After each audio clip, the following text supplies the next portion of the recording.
Family forgot my birthday, again. A week later, I got an invite, my brother's baby shower, hosted at the cabin I helped them buy. No apology. Just a request to Venmo $200 for catering. I sent 1 cent with a note. This is what I've got left for you. Then I blocked every number. 2 days later, my sister tried to log into the joint account. It was gone, just like me. They forgot my birthday. Again. No text. No call. No lazy Facebook post from mom with a string of heart emojis and a recycled childhood photo. Not even one of those group gifts my sister loves to spam for literally everything, including National Donut Day. Just silence. From all of them. I'm not 12. I don't need a cake or balloons. But I have 3 kids who made me handmade cards. My youngest even asked if Grandpa was coming over. I lied and said he was busy with work. He wasn't. He just didn't remember. A week later, I'm sitting on my porch drinking coffee, and I get a group text from my sister. She's all sunshine and exclamation points. Hey fam! Baby shower for Jake and Lisa next weekend. We're doing it at the cabin. So excited. Please Venmo me $200 for catering by Friday. THX. Red heart. The cabin. My cabin. Or at least half mine. Or maybe 1/4 now after all the financial juggling we did when my brother couldn't get approved for a loan on his own. It was supposed to be a family thing, but I fronted the down payment, paid the contractor, bought the furniture, installed the deck with my own tools, and even refinanced my car to help seal the deal. They threw a housewarming party 6 months ago and forgot to invite me to that too. Said it was last minute. Now it was being used for my brother's baby shower. A man who once called me uptight because I asked him to pay me back for the fence he asked me to cover. No one had run the idea by me. No invitation. Just a casual request for money. That's what I was now. An ATM that didn't require small talk. I looked at that text for a long time.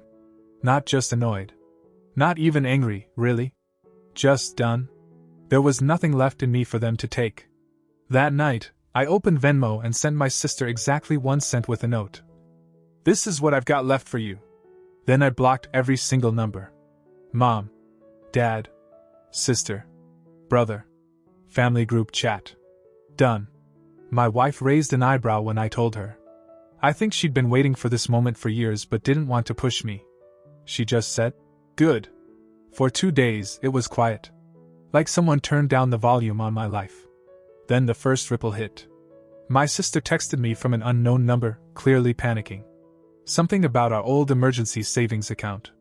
She couldn't log in. Said it was gone. What she didn't know was that earlier that week, I'd gone to the bank and closed it. That account was originally supposed to help any one of us during a crisis.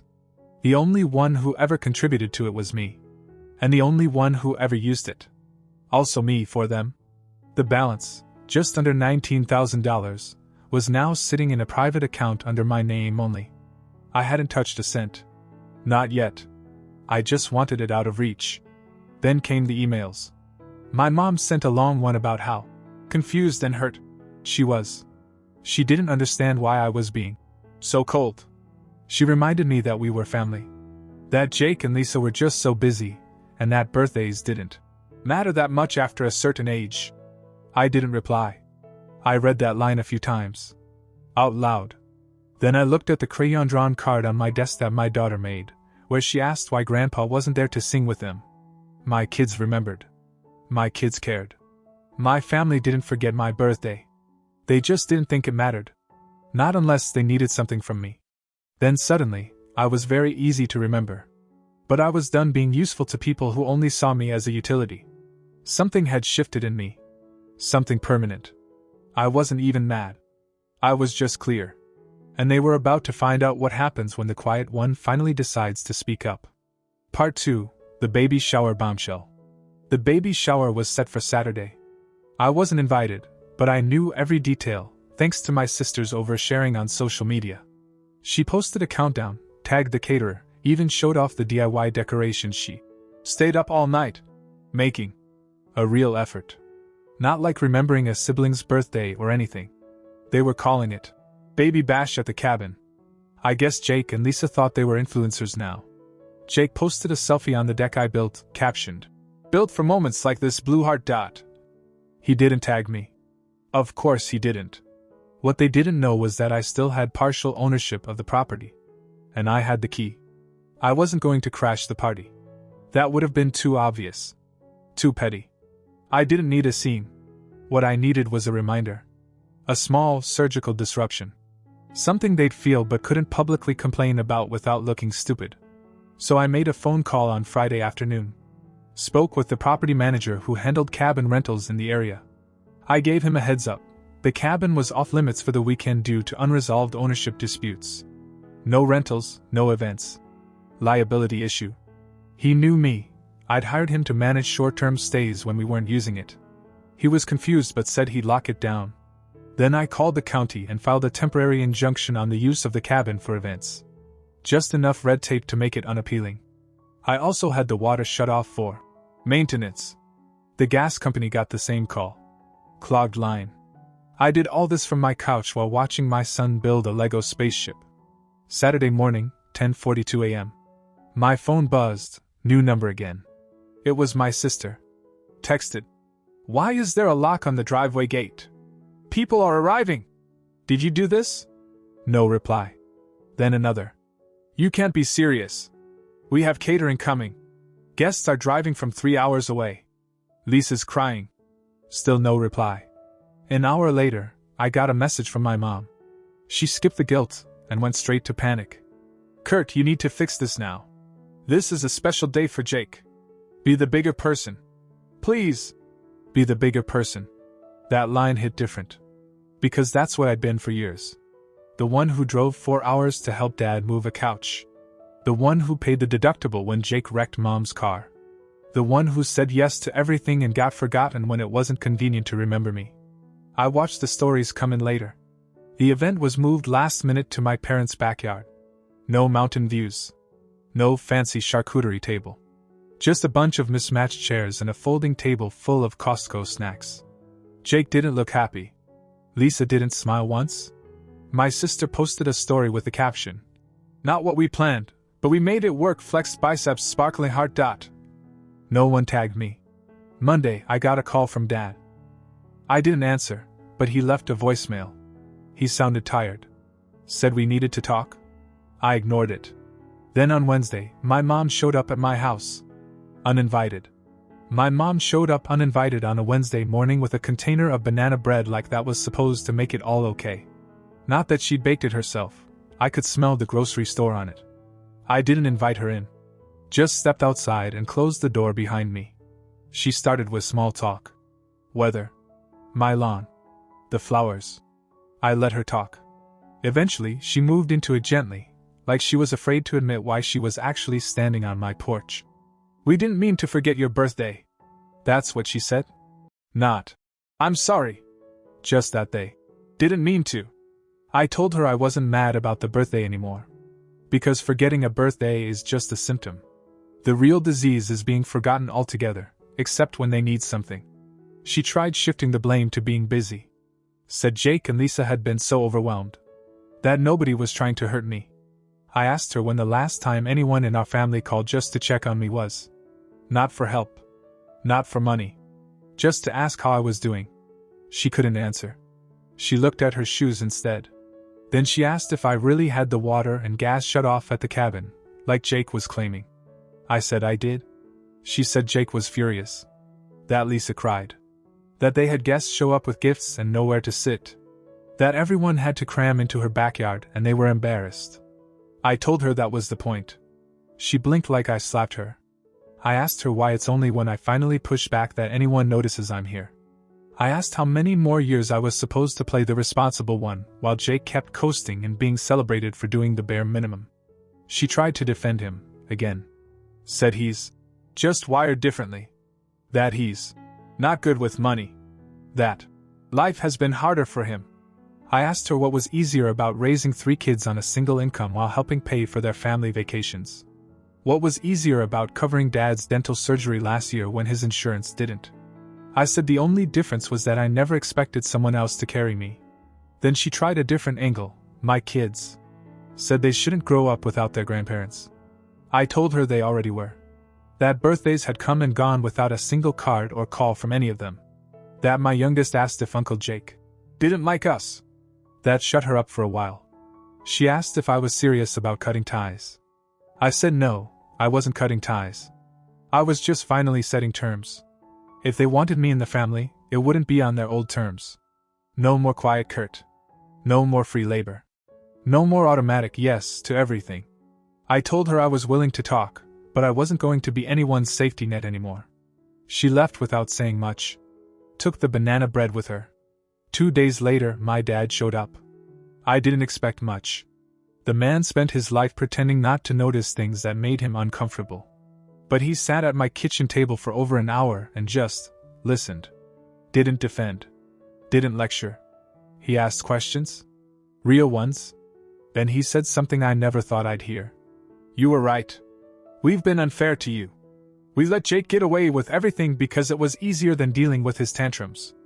And we leaned on you because we knew you'd never push back. He didn't even ask me to forgive him. He just said he was sorry. My sister texted later that night asking if we could talk. We met the next day. She cried, not dramatically. Quietly. She said seeing how I pulled away made her realize how much she took for granted. She told me she felt ashamed that she couldn't even remember the last time she asked me about my life. They were all starting to get it. All of them except Jake. He sent a single group message. This is pathetic. Kurt's acting like he's been abused or something. Grow up. You're not the victim here. That was it. One long whine pretending to be strength. Then something strange happened. My mom, the woman who used to tell me to let it go every time Jake screwed me over, replied to the thread. Enough, Jake. Just stop. Followed by my dad. Your brother isn't the one who needs to grow up. And my sister. I'm embarrassed by this. You owe Kurt an apology. Jake never replied. Just left the group chat. Now they all want to start fresh. They're trying, I'll give them that. But I've changed. Something in me broke and reassembled itself differently. I can't go back to who I was before. I don't even want to. We see each other now and then. Sunday dinners. Short visits. They ask real questions. They don't ask for money. But I don't feel closer. I just feel freer. Because for once, I know they see me not as the helper, the wallet, the fallback guy. They see me as someone who finally said no. It didn't take long for Jake to resurface. About a month after the failed baby shower, my parents invited us all over for dinner. Just a simple thing, they said. No big speeches, no awkward circle of truth. They just wanted to try being a family again. My wife was skeptical. I was cautious. But I agreed. We pulled into the driveway that evening and immediately saw Jake's truck parked out front. Still dented in the back from the time he hit a light pole and blamed the curb. Lisa wasn't with him. Guess she learned faster than the rest of them. Dinner started out quiet. My mom made pot roast. My dad actually helped set the table, which was new. There were attempts at normal conversation. My sister talked about a promotion. My mom brought up a Netflix show she thought we'd like. Nothing about the past. Nothing about the cabin. Then Jake spoke. You all done pretending this guy's a hero? He said, motioning toward me with his fork. The room stopped. I mean, come on. He throws a tantrum, tanks my baby's shower, cuts everyone off, and now we're all supposed to act like he's Gandhi? No one responded. He was smirking, like he thought he'd finally broken the tension. I looked at my dad. He didn't say a word. Just kept chewing. Jake kept going. He had that tone, half sarcasm, half bitterness, like he thought he was the only one who saw the truth. He always thought he was better than us, Jake said. Just because he worked a job with benefits and didn't screw up his credit. You know what that makes him? Boring. Not better. Just a guy with a calculator for a heart. That's when my mom stood up. I thought she was going to leave the room. She didn't. She looked Jake dead in the eye and said, Sit down and shut up. Jake laughed, thought she was kidding. Then he realized she wasn't. She looked around the table. We let him do everything, she said. We let him carry this family. And instead of thanking him, we made him feel like he was supposed to. Jake tried to interrupt, but my dad cut him off. You were never supposed to be the one we relied on, he said to me. But we did. And when you finally said no, we blamed you for the fallout. That's on us. It was quiet for a long time. My kids were in the living room watching a movie, unaware this dinner was turning into a therapy session. Jake finally spoke again, lower this time. Whatever. He's still dramatic. No one answered. He looked around, waiting for someone to back him up. No one did. Eventually, he got up. Took his plate to the sink. Said he had stuff to do. Left without saying goodbye. The rest of the night was okay. Not perfect. But something real started to form. My sister asked about my wife's work. My mom told my kids she missed them. My dad asked if I'd help him fix the garage door next weekend, not in the old way, but more like he wanted to spend time with me. We left a little before 9. On the drive home, my wife asked how I felt. I said it was strange. Like being in a familiar place where the furniture's been rearranged. She asked if I believed the change would last. I told her I didn't know. But I wasn't afraid to leave again if it didn't. Because Jake was wrong. I didn't throw a tantrum. I finally told the truth. And they finally heard it. After that dinner, something shifted permanently. The old balance, where I did the giving and they did the asking, was gone. They hadn't magically turned into saints, but for the first time in years, I didn't feel like I was being tolerated for my usefulness. We started seeing each other occasionally. Short dinners. Quick visits. They didn't ask for favors. No one mentioned money. My mom sent texts just to ask how we were doing. My sister actually mailed a birthday card to my daughter. My dad even came by to help me install a new water heater, showed up with tools and everything, not just advice. Jake, on the other hand, went radio silent. He still popped up on social media with motivational quotes and blurry gym selfies, pretending to be unfazed. But I heard from Lisa's cousin that they were struggling. He'd borrowed money from her side of the family, and hadn't paid it back. He'd lost a freelance gig because he didn't meet deadlines, and apparently blamed bad energy. Classic Jake. I wasn't interested. I didn't miss him. The family didn't either, which was telling. The next real test came in August. My sister was planning a family barbecue. She wanted to do it at the cabin. I paused when she said that. The cabin had been left untouched since the baby shower mess. She was careful with her wording. Said, "Only if you're okay with it." Asked if I wanted to come down with her and fix it up together. I said I'd think about it. My wife didn't like the idea at first. Thought it was a trap. But I wasn't going for them. I was going for me. That cabin represented everything I let myself get used. I needed to see it with new eyes. So we drove up the following weekend. Just me and my sister. No kids. No noise. It was a mess. Deck warped from the snow. Pipes needed flushing. Backyard was overgrown. But for the first time, she helped. Really helped. We scrubbed, patched, fixed. She didn't talk much about the past, but when we sat down on the steps to rest, she asked quietly, "Do you think you'll ever forgive us?" I told her it wasn't about forgiveness. I wasn't carrying hate. I just wasn't handing out free access anymore. "If I let you back in," I said, "you're coming through the front door. No more side doors. No more sneaking through my calendar, my bank account, or my conscience." She nodded. Fair. We had the barbecue 2 weeks later. Everyone showed up, except Jake. The food was good. The kids ran around. My dad manned the grill and didn't try to fix anything. My mom asked me questions about work, not about what I could do for someone else. It was peaceful. At one point, my son asked why Uncle Jake wasn't there. My dad answered before I could. He said, "Sometimes people need more time to grow up." And my son, in that brutally honest way kids have, just said, "But he's already old." We all laughed. Even my mom. That night, my sister handed me an envelope. Inside was a check. $3,000. She said it was her share of what I'd put into the cabin. Said it wasn't everything she owed me, but it was a start. She told me she was making things right, one piece at a time. I believed her. For the first time in a long time, I didn't feel like I was part of a broken family. I felt like I was part of a rebuilding one. But I wasn't putting the old weight back on. I'd set the new terms. Thanksgiving was my mom's idea. She said it like it was a mission, one big family meal to show we were whole again.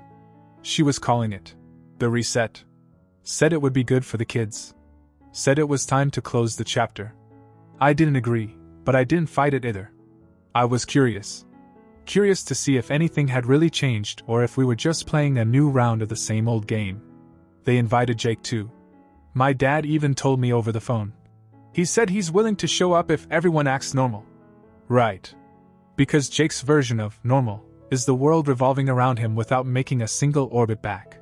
He showed up 20 minutes late in a button-up shirt that still had the tags on it. Brought a bottle of cheap red wine like it was a grand gesture. Didn't say hi to me or my wife. Just walked in like he owned the place. Told my mom he hadn't eaten all day because Lisa's on some cleanse nonsense again. Lisa wasn't with him. I didn't ask why. Dinner was awkward from the start. My mom tried too hard, my sister was too quiet, my dad kept changing the subject anytime silence threatened to settle. Jake acted like nothing had happened. Asked my kids how school was, joked with my wife like he hadn't insulted me the last time we'd been in the same room. Then halfway through dinner, he raised his glass and said, "I think it's time we let bygones be bygones." Everyone froze. My sister stared down at her plate. My mom gave a weak smile. My dad didn't move. I said, "You're welcome to let go of whatever you're holding." "I already have." Jake rolled his eyes. "Here we go." And there it was. The real Jake. The one who couldn't stand being anything less than the center. "You really love this whole I'm the wrong one thing, don't you?" he said. "You've got everyone eating out of your hand now. Must feel good."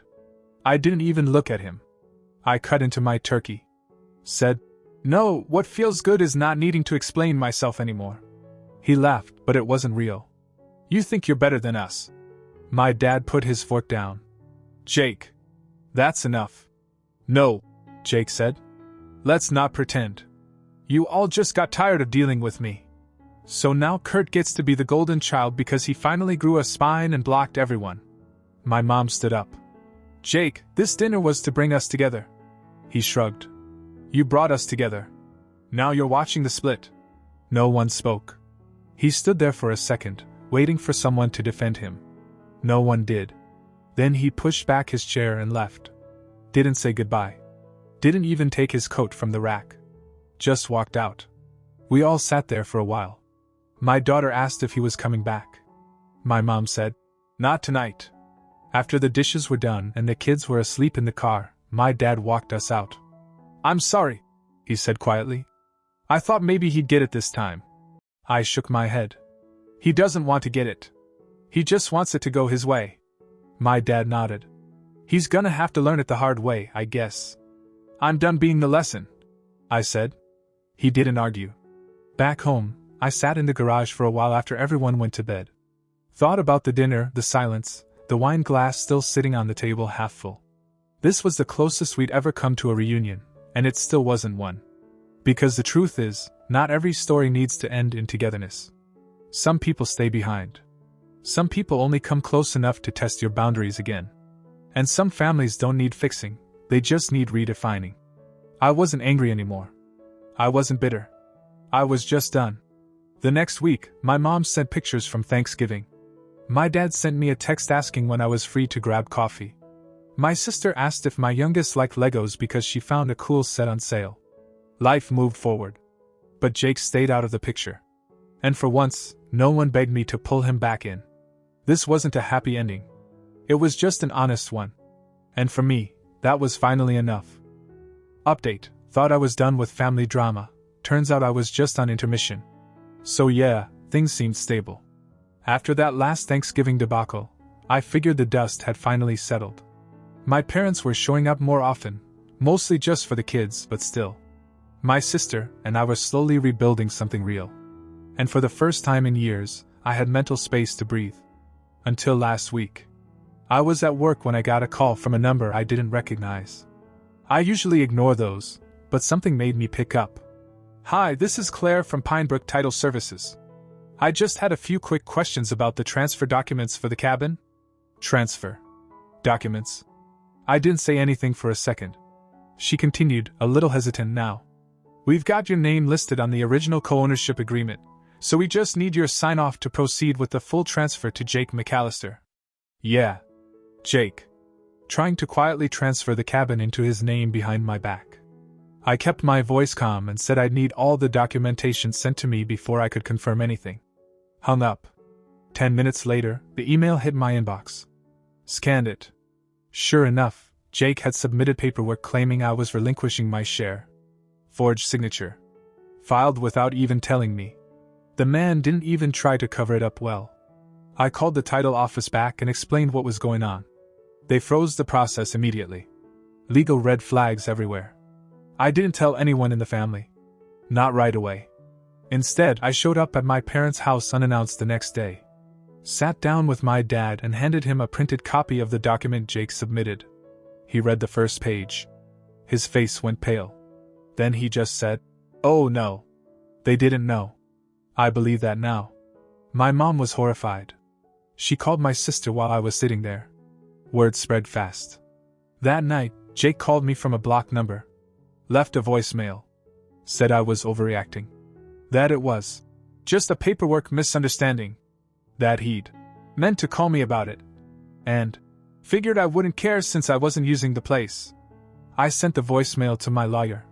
Now, there's a restraining order pending. A fraud complaint. And a very awkward silence sitting over the family group chat like a thundercloud nobody wants to poke. But here's the kicker. Since the cabin fallout, something unexpected happened. I started getting offers on it. Turns out a friend of a friend had stayed there years ago and always wanted to buy it if we ever sold. Made a cash offer. Clean deal. Way above what I thought it was worth. I accepted. We close next month. I'll be walking away from that place with more than I put into it, and more importantly, zero emotional baggage tied to it. My parents were stunned. My mom cried. My dad said he wished things had gone differently. But they respected it. Even my sister said she was proud of me. Jake hasn't been seen since. I don't expect he'll show up again until he finds someone else to leech off of. The funniest part? My kids don't even ask about him anymore. They ask when Grandpa and Grandma are coming over. They ask if Aunt Megan can babysit. They talk about building Legos with Grandpa in the garage. The family isn't what it was. But it's finally what it should be.